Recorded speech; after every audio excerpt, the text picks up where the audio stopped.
Hemos empezado el mes pasado con un curso de apologética.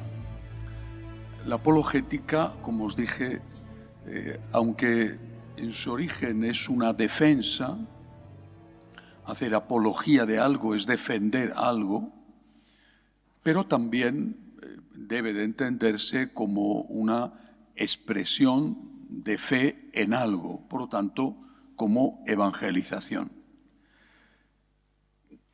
En este contexto en el que vivimos, un contexto diferente según los países, más agresivo en unos que en otros, en este contexto creo que todos los católicos tenemos necesidad de dar razón de nuestra fe y razón de nuestra esperanza. A veces dentro del propio hogar. ¿Por qué soy católico? ¿Por qué creo en Dios? ¿Por qué creo en Jesucristo? ¿Por qué creo en la vida eterna?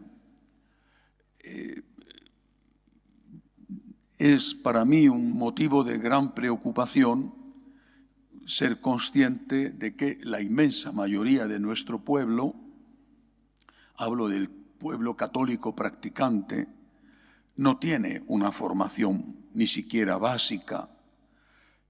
En una ocasión memorable, siendo ya Papa, Benedicto XVI dijo: lo que antes sabían los niños, ahora ya no lo saben los ancianos. Llevamos pagando las consecuencias de una muy mala catequesis, donde no ha habido contenidos, sino que ha habido, sobre todo, subjetivismo y sentimentalismo. Y eso nos ha incapacitado para poder no solo defender nuestra fe, sino también para poder transmitir nuestra fe.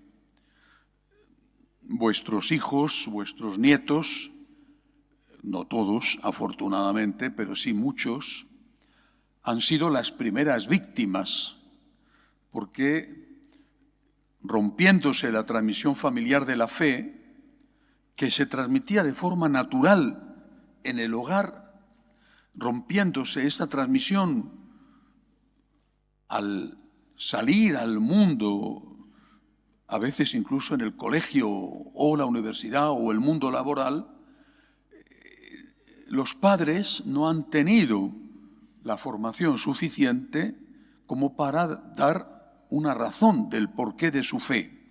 Teniendo fe y fe verdadera, no han sabido explicarlo y los hijos se han alejado. Esto no es un caso o dos, sino muchos. Creo que hoy habría que decir que en ciertos países es la mayoría. Por eso me propuse este año hacer este curso de apologética. El primer tema, la primera lección de este curso fue la que desarrollé el mes pasado sobre la existencia de Dios. Me interesa muchísimo que seáis conscientes de que, primero, todos tenemos fe. Primero, todos. Nosotros tenemos fe y los ateos tienen fe. Nosotros tenemos fe en que Dios existe, los ateos tienen fe en que Dios no existe. ¿Por qué los ateos tienen fe? Porque no lo pueden demostrar. ¿Por qué nosotros tenemos fe? Porque no lo podemos demostrar. Todo el mundo tiene fe. Unos, Dios existe, Dios ha creado el mundo. Otros, esto es fruto de la casualidad. Pero ellos no pueden demostrar que eso sea fruto de la casualidad. Segundo punto, os dije el mes pasado, lo más inteligente, lo más racional es creer que este universo inmenso no puede ser fruto de la casualidad. Hay más estrellas, equivalente al Sol, hay más estrellas en el universo que granos de arena en todas las playas de la Tierra. No nos hacemos idea de lo que es el universo, escapa a nuestra capacidad. El Big Bang primero es una teoría y segundo no es una teoría que explica el origen, sino que es una teoría que explica el desarrollo. Hay una gran explosión, es lo que significa Big Bang, y es una teoría, y de ahí parte toda la materia que se va expandiendo hasta que, según otra teoría, llegue un punto en que vuelva a concentrarse. Teorías. Pero no explica cómo surge esa gran explosión, porque ha surgido solo una gran explosión. A ver, de la nada surge una explosión y aparece este inmenso universo. Por eso, primero, los ateos tienen fe. Y tenéis que decírselo. Tú eres un creyente igual que yo. Tú crees que Dios no existe y yo creo que Dios sí que existe. Pero tú tienes fe. No es que tú no tienes fe, tú no tienes mi fe, pero tú tienes fe. Tú crees en el no Dios. Tú crees en la casualidad. Y eso sí que es difícil de creer. Por tanto, segundo punto, es más lógico, es más racional. Lo han creído así los hombres desde el origen de la humanidad, que esto sea obra de alguien anterior a esto que existe. Tercer punto que os decía el mes pasado. No solamente es más lógico y más racional, sino que es más conveniente. Puestos a elegir entre la fe en el no Dios y entre la fe en Dios, puestos a elegir, uno debe de preguntarse qué es lo mejor para mí, qué me ayuda más para vivir aquí, en la tierra.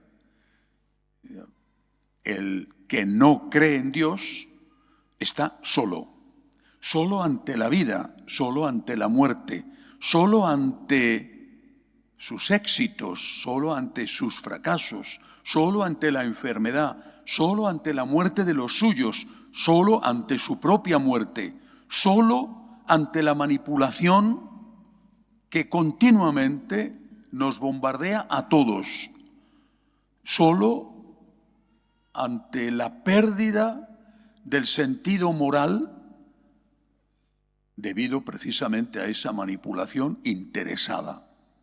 El creyente nunca está solo, nunca estamos solos.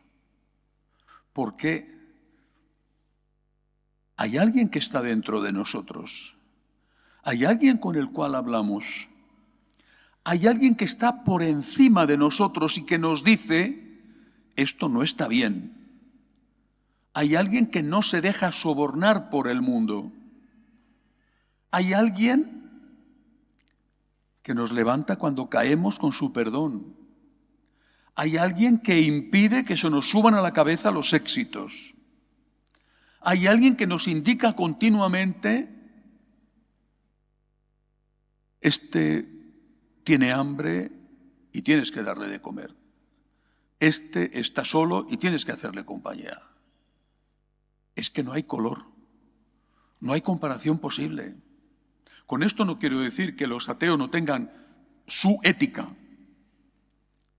porque eso es precisamente lo que tienen, su ética.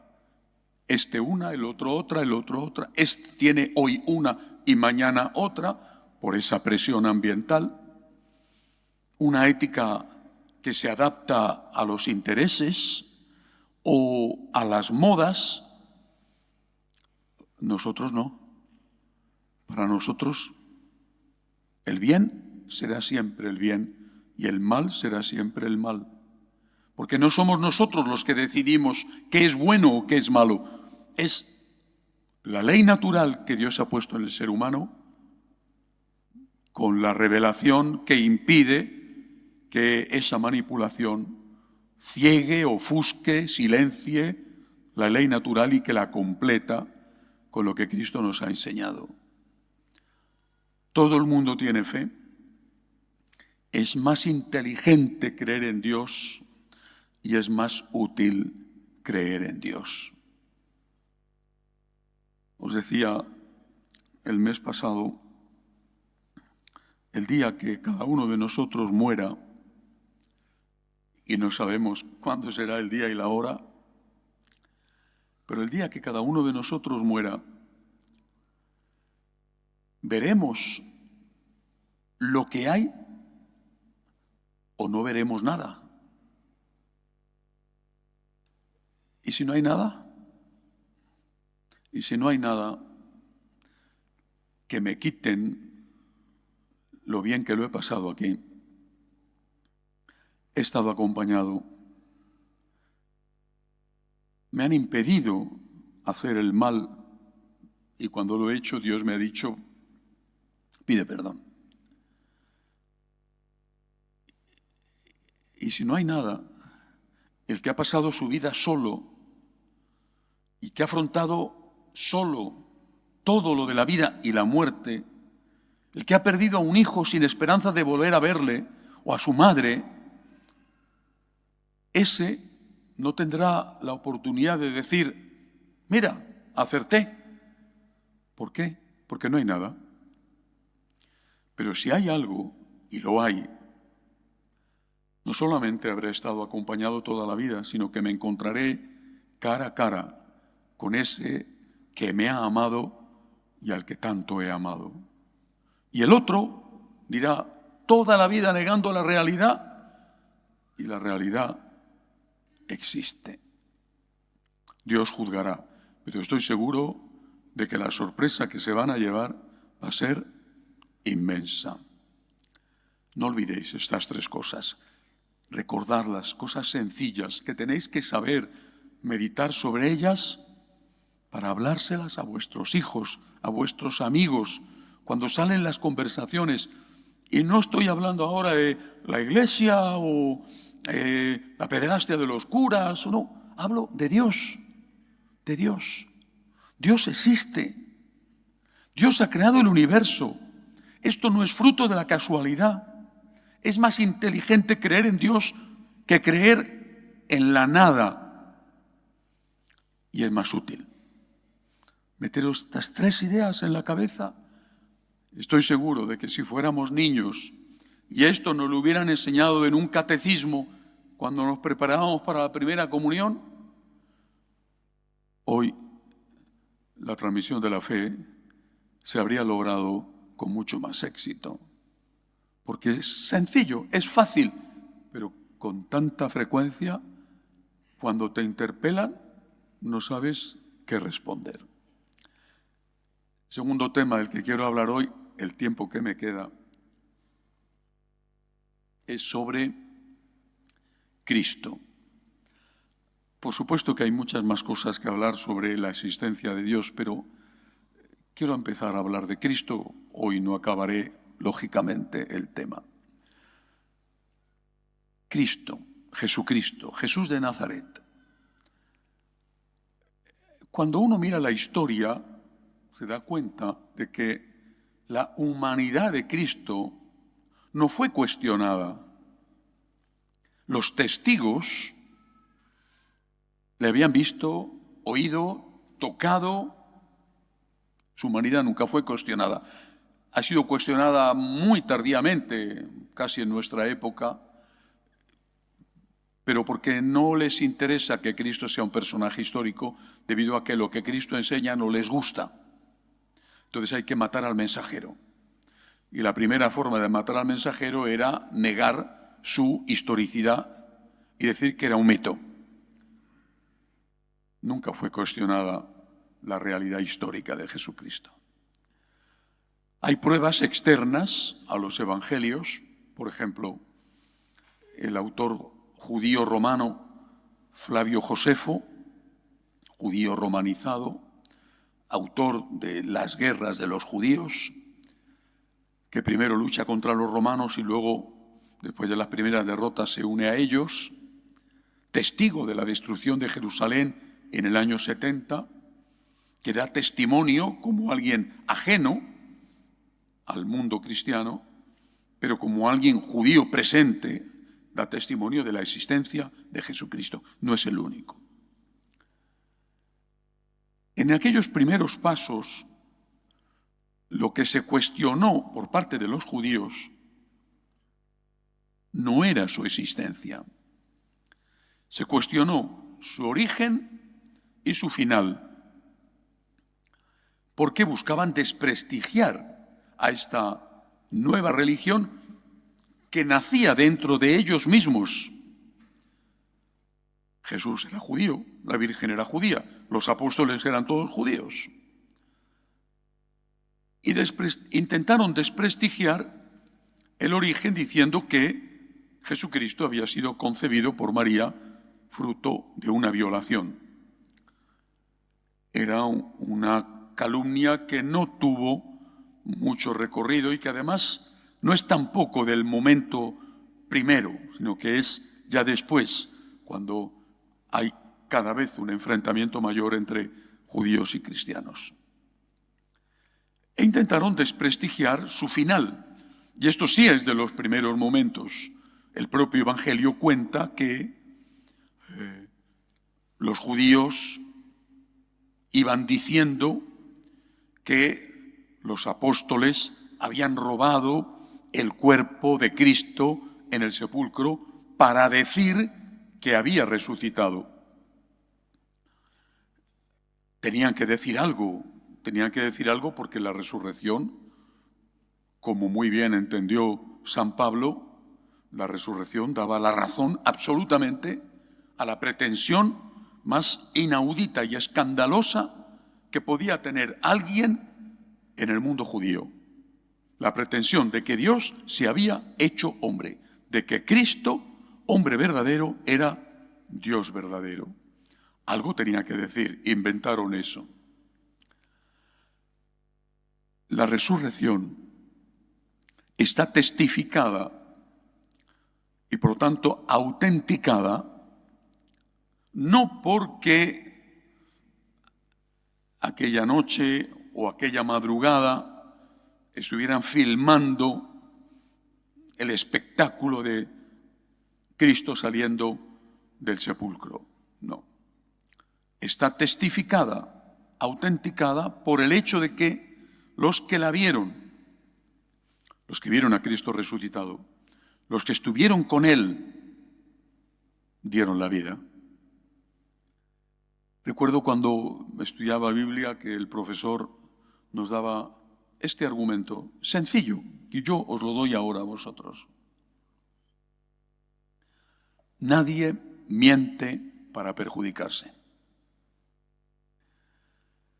Mientes para evitar que caiga sobre ti el castigo de algo malo que has hecho, o mientes para hacer un negocio. Pero mentir para que te persigan, mentir para que te crucifiquen boca abajo como a San Pedro, mentir para que te desuellen vivo como a San Bartolomé, para que te decapiten como a Santiago Cebedeo, o para que te lapiden como a Santiago el de Alfeo, el pariente del Señor, eso no lo hace nadie. Porque ellos fueron los testigos, no solo ellos, que fueron muchos los que le vieron, pero ellos fueron los testigos. Y ellos firmaron ante un notario especial con su sangre la autenticidad de lo que habían visto, de lo que habían oído, de lo que habían tocado. Aquel Tomás que había dicho, si no lo veo, no lo creo, aquel Tomás cuando el Señor se le aparece y le dice, a ver, mete tus dedos en el agujero de mis clavos, mete tu mano en mi costado, cae de rodillas diciendo, Señor mío y Dios mío. La resurrección marca la diferencia. Cristo es un personaje histórico, nacido de María Virgen y muerto en tiempos de Poncio Pilato. Esto es historia, sin ninguna duda. La resurrección, están los testigos que pagaron con su vida decir, esto es lo que hemos visto Cristo de verdad ha resucitado, nuestra vida ha cambiado porque le hemos visto. No ha sido una alucinación colectiva, no ha sido que nos lo hemos imaginado o que estábamos borrachos. Fue repetidamente que se apareció el Señor, en momentos distintos y además venciendo sus dudas. La Magdalena no le reconoce hasta que no le da su nombre, porque el Cristo resucitado tiene el cuerpo glorioso, que será nuestro cuerpo. Resucitaremos como Él, con cuerpo y con alma, cuerpo glorioso. Y no le reconoce hasta que la llama por su nombre, María. Y entonces ella, que no le estaba mirando, se vuelve Raboní, maestro. Porque, no sé si os habéis fijado, la voz es lo que menos nos cambia. Bueno, con el paso del tiempo se vuelve más, carrasposa, iba a decir aguardentosa, pero no tomamos aguardiente, pero más carrasposa. Pero desde que nos cambia en la adolescencia a los varones, mantenemos prácticamente la misma voz. Por eso María le reconoce cuando la llama por su nombre. Le reconoce a Jesús. Ellos le ven, ellos le tocan, ellos le escuchan y ellos pagan el precio de la sangre, previa tortura. No hacen ningún negocio. ¿Qué negocio hacía San Pedro? ¿Qué negocio hacía San Pablo? ¿Qué negocio hacía el bueno e impetuoso de Santiago Cebedeo, que fue el primer apóstol en ser martirizado? Ninguno.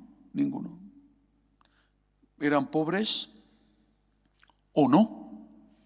Eran pobres la mayoría, trabajadores, tenían su barquita de pesca, casados, con hijos, algunos.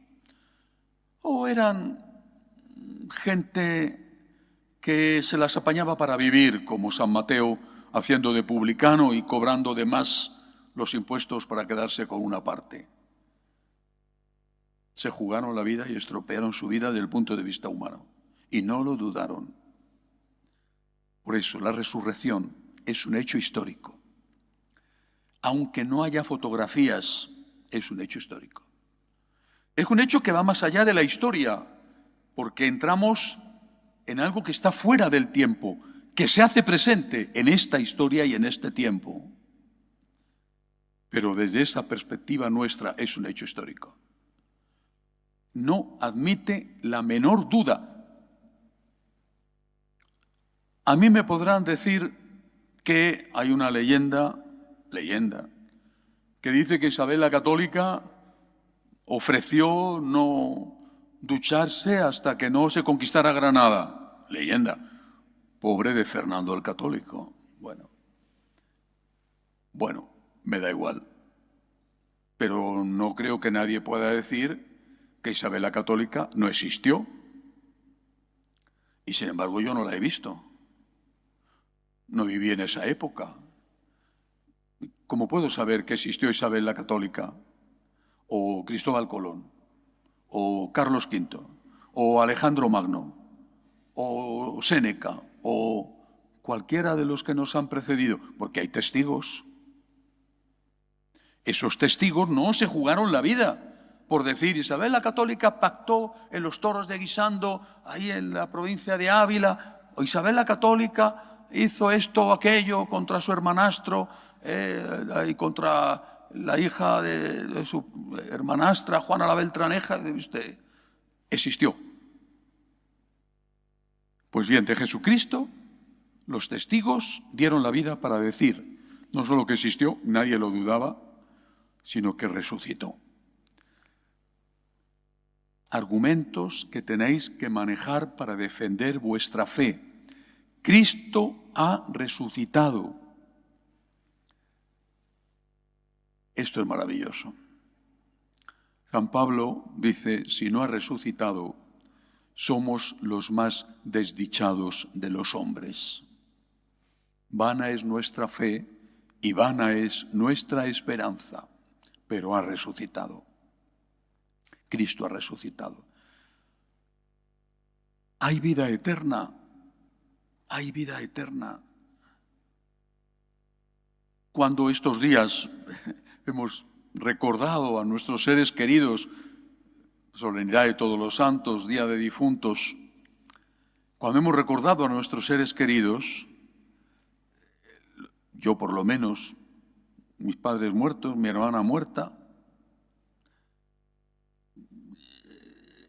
es con dolor que lo recuerdo, es con dolor que recuerdo a mi mamá, es con dolor que recuerdo el momento en que le di el último beso cuando ya salía cadáver del tanatorio, pero es un dolor con esperanza. La voy a ver, la voy a ver. No sé cómo será, si la veré viejecita y arrugada, y cómo seré yo, viejecito y arrugado, no lo sé, la voy a ver. Hay vida eterna. Y esto es, repito, maravilloso. Si la fe en la existencia de Dios nos permite estar acompañados, la fe en la resurrección de Jesucristo abre una época nueva en la historia de la humanidad y una época científica desde el punto de vista de que podemos decir que hay pruebas de que hay vida eterna. Hasta ese momento el hombre había intuido, soñado, deseado. Desde ese momento las intuiciones se convierten en realidades, los sueños se convierten en realidades y los deseos se ven satisfechos. Hay vida eterna. Tenéis que creerlo y tenéis que contarlo. Vivimos en una sociedad desesperanzada, sin esperanza, porque ha perdido de vista la vida eterna. Y todo tiene que hacerse aquí y ahora. Todo tiene que gastarse aquí y ahora. Y pasarlo del mejor modo posible aquí y ahora. Y nosotros, en cambio, sabemos que somos ciudadanos del cielo y que el aquí y ahora es una diminutísima parte de la realidad de nuestra vida, que empezó un día en el vientre de nuestra mamá, pero que no terminará nunca. Hay vida eterna. Y hay pruebas de eso. Cristo ha resucitado. ¿Cómo sabemos todo esto?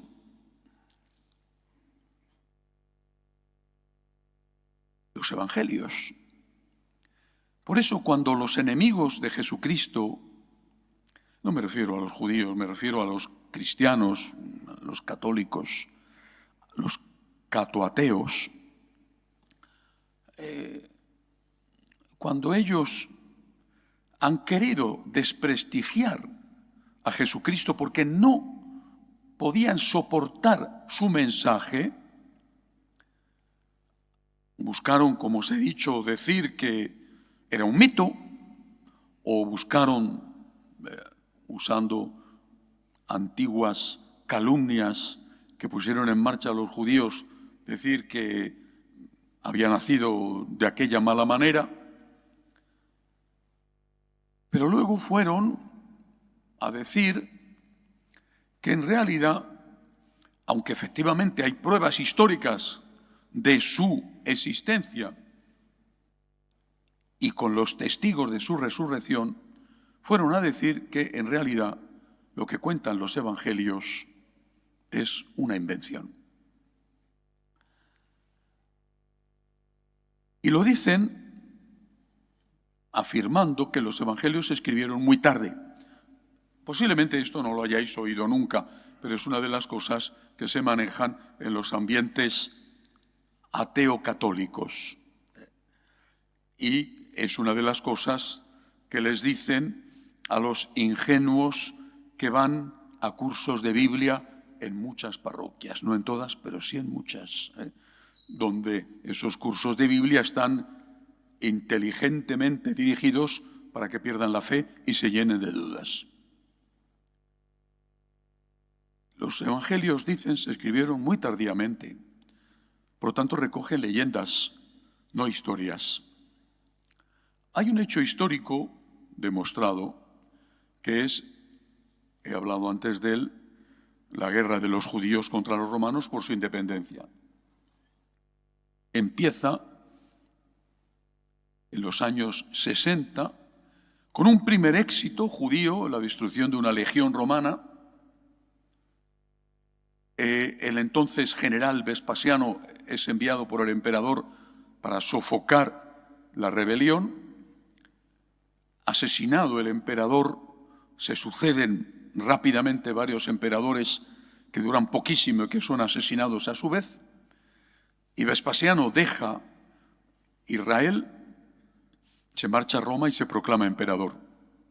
Y entonces manda a su hijo, uno de sus hijos, Tito, le manda como general de la legión que está en Israel para acabar con la rebelión romana. Tito lo lleva a cabo con éxito y causa una masacre terrible porque aprovecha el momento en que Jerusalén está llena de gente que ha ido para la Pascua judía. Se dice, quizá exagerando, que había 1 millón de judíos en Jerusalén, de todos los lugares, judíos de toda la diáspora, bloquea la ciudad y causa una carnicería y se lleva como esclavos a más de 100.000. Arrasa la ciudad, la arrasa. Esto ocurre en el año 70. Si los evangelios se hubieran escrito con posterioridad, esto que fue un hecho notabilísimo, conocidísimo, esto se hubiera reflejado con un cierto detalle. De esto no se habla. Es Jesús el que hace la profecía. Jerusalén, Jerusalén, he querido recoger a tus hijos como la gallina hace con sus polluelos y no me habéis escuchado. Cuando llegue la hora, la que esté en los montes que no baje a la ciudad, ay de la que está pariendo, el que esté en la ciudad que no escape. No hay una descripción de la horrible catástrofe que supuso aquello. Más aún, cuando después, años más tarde, se vuelve a edificar Jerusalén por los romanos, se le da otro nombre, se le llama Elia Capitolina, y los romanos, que saben que a pesar de todo, porque los cristianos no perecieron, los cristianos estaban advertidos y se habían marchado de Jerusalén y no perecieron. Después de la destrucción, regresaron y dieron culto en el mismo sitio donde había muerto nuestro Señor, que recordaban perfectamente, aunque había quedado todo arrasado.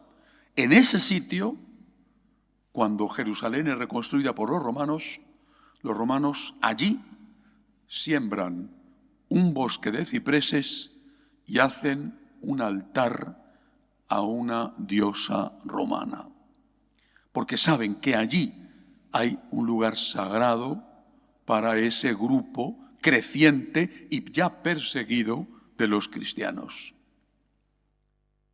Los evangelios, excepto el de San Juan, están escritos antes del año 70. Posiblemente empiezan a ponerse por escrito pequeñas colecciones de hechos o enseñanzas de Jesús, lo que se llama perícopa, empiezan a ponerse por escrito cuando empieza la persecución. Es decir, cuando matan a Santiago y, por supuesto, cuando ya empiezan a matar a los otros apóstoles a partir de Nerón. Pero ya antes comprenden que si matan a los apóstoles se acaban los testigos y que lo que se estaba transmitiendo oralmente hay que ponerlo por escrito para que quede, para que sobreviva. Pero es que en el año 60 habían pasado nada más que 30 años. Todo el mundo allí en Israel recordaba perfectamente lo que allí había ocurrido. No digo la anécdota de Jesús en el pozo de Sicar con la samaritana, porque había cosas que eran menos conocidas. Pero todo el mundo recordaba la muerte de nuestro Señor y la resurrección de nuestro Señor, que es lo esencial. A partir de ahí, todo lo demás queda explicado y justificado. Los evangelios son relatos que proceden de la fe, en el sentido de que los escriben son personas de fe que han visto a Cristo resucitado y que dicen, Señor mío y Dios mío, pero son relatos históricos. No sé si habéis leído el arranque, el origen del Evangelio de San Lucas. Merece la pena. Porque Lucas, que escribe además los Hechos de los Apóstoles, libro que queda cortado abruptamente, porque está escrito hasta ese momento, justo antes de la muerte de San Pablo. Lucas era el compañero de San Pablo.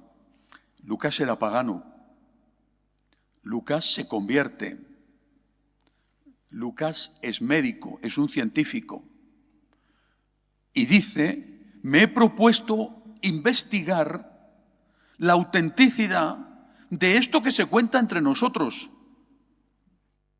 porque ha puesto su vida en juego y no quiere estar engañado ni engañar.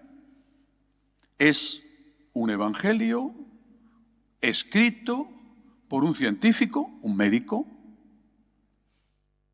que se ha convertido, que verá su vida en peligro, ha acompañado a San Pablo y sabe de lo que se habla, y que dice, yo no quiero estar aquí creyendo supercherías, ni mitos. Quiero saber si esto es verdad, voy a investigar. Y escribe el tercer evangelio. Podemos fiarnos de los evangelios. Son libros escritos por personas de fe después de la resurrección. Por supuesto.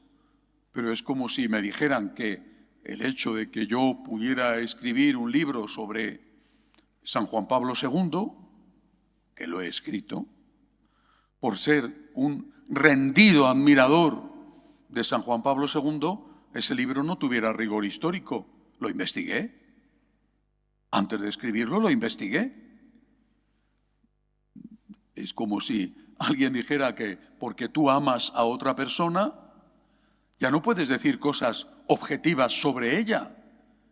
Seguramente dirás alguna cosa subjetiva, pero también estarás diciendo cosas de las cuales has sido testigo y que son verdaderas. Cristo ha resucitado. Lo que nos cuentan los evangelios es verdad. Han dado la vida, por eso que cuentan aquellos que lo escribieron y los que fueron testigos del acontecimiento, que fueron muchos más que los 12 apóstoles, empezando por las mujeres. ¿Esto qué significa de cara al argumento de este curso de apologética? Significa que no estamos basados en un mito, en una leyenda, en una invención, que lo que nosotros creemos tiene una base histórica.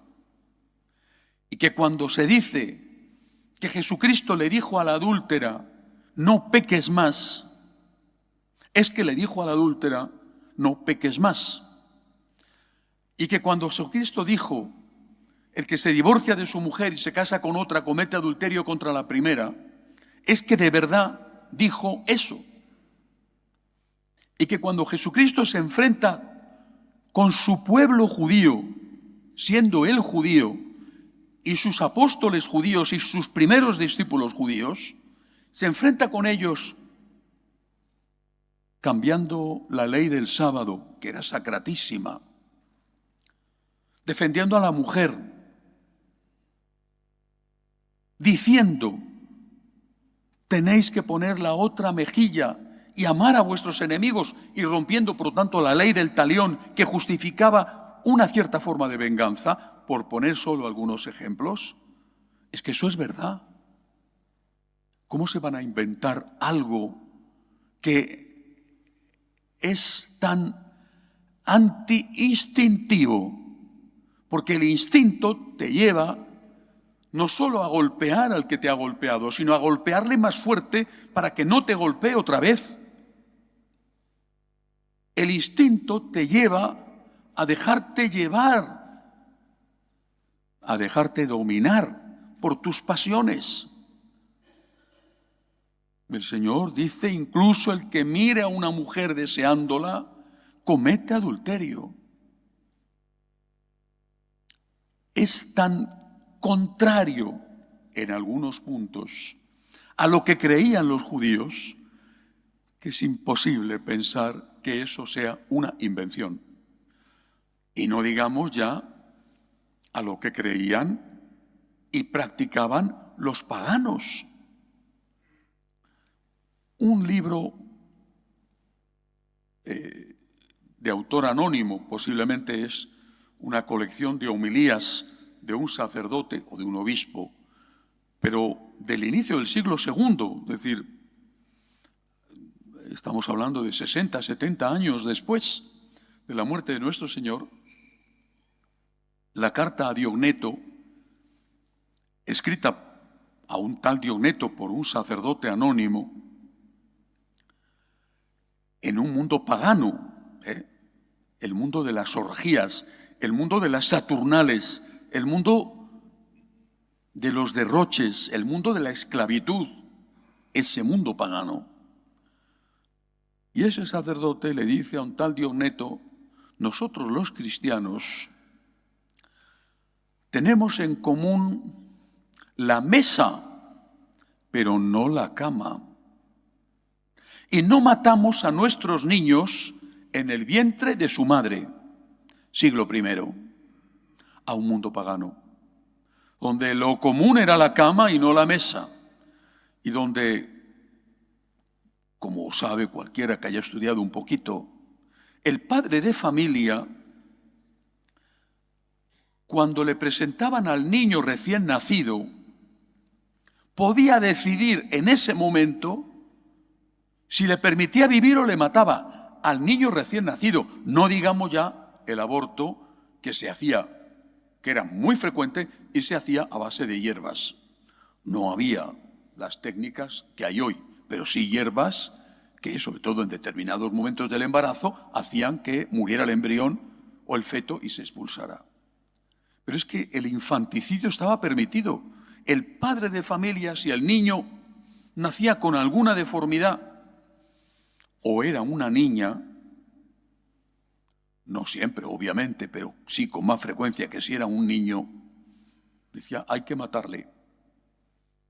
Y hay un lugar en Roma que se visita al lado del Capitolio, que es la Roca Tarpeia, donde llevaban a estos niños a arrojarlos allí para que, echándolos por las rocas, no es un despeñadero de 500 metros, no es el Gran Cañón del Colorado, pero es unas rocas, la Roca Tarpeia, y arrojaban a los niños recién nacidos.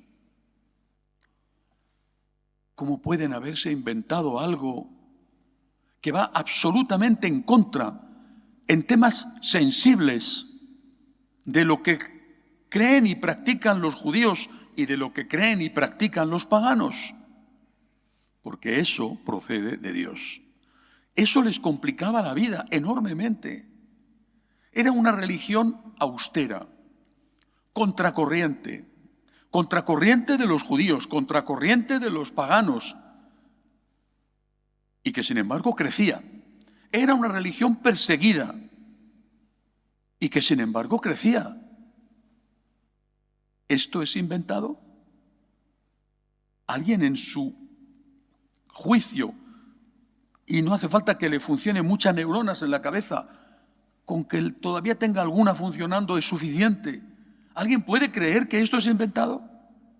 ¿Inventas una historia para que te obliguen a dar limosna?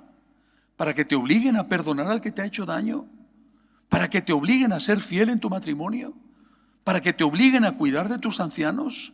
para que te obliguen también, por supuesto, a pagar los impuestos? No. Por eso podemos decir, con la lógica, con la razón, podemos decir, lo que está en los evangelios no solo es palabra de Dios, sino que es historia. Esto es verdad. Cuando hace unos años, seguro que muchos lo recordaréis,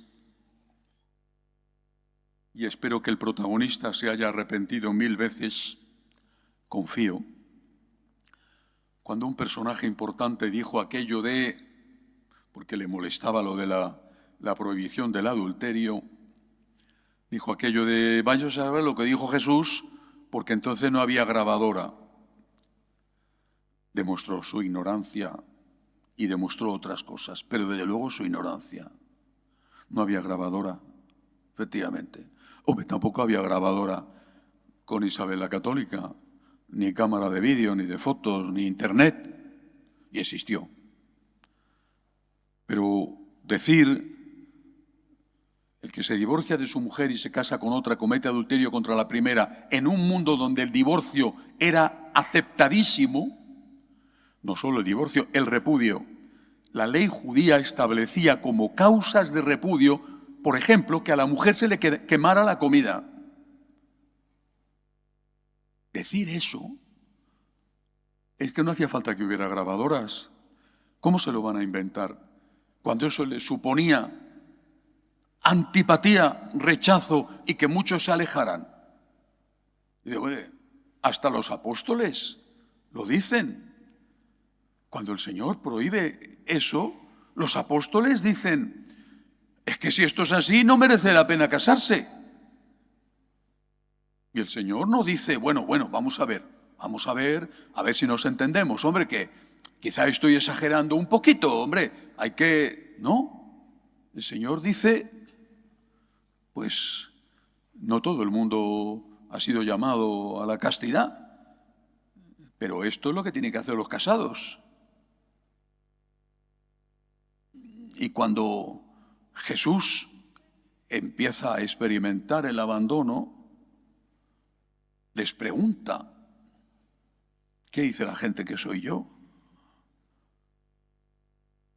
Y después, ¿y vosotros quién decís que soy yo?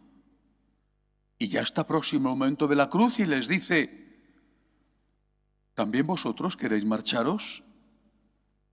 No ha cedido, no ha dicho, voy a hacer rebajas, a ver, que me estoy quedando sin público, que esto va mal, que ya los milagros no dan lo suficiente, que antes tenía multitudes y ahora es un pequeño grupo. Vamos a ver que tengo que ser menos exigente para que la gente no se me vaya. No dice eso. Al contrario, se enfrenta con sus apóstoles y les dice, ¿también vosotros queréis marcharos? San Pedro responde en nombre de todos, ¿a dónde vamos a ir si solo tú tienes palabras de vida eterna? El cristianismo nunca cedió, nunca. Y ellos asumieron que era mejor vivir con Cristo y ser fieles a Cristo y morir martirizados, y no era ninguna broma, lo de ser echado a los leones, que era mejor eso que traicionar a Jesucristo.